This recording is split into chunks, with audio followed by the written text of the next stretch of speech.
This is a really fun book that is by Anderson, and he wrote this piece of music about a very special instrument. Watch the guy sit down, and it is a typewriter. Now, typewriter is kind of like a computer with the keyboard, but it's very old-fashioned. And it has keys you press, but then there's a thing at the top that goes across, and when it gets to the end, it dings, and you have to push it back.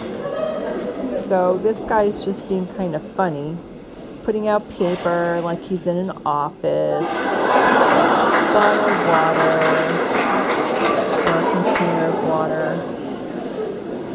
Then he's going to do one more thing. Oops, yep. One more thing he's going to put out. An apple. So now he's ready to start. And I'll put some text at the bottom. Oh, see, he has to put the paper in so that he's going to be able to type. And he's all ready to go. So I'll put some text at the bottom and along the way, and have fun watching because it's a really cool thing. There's a little bell on the side.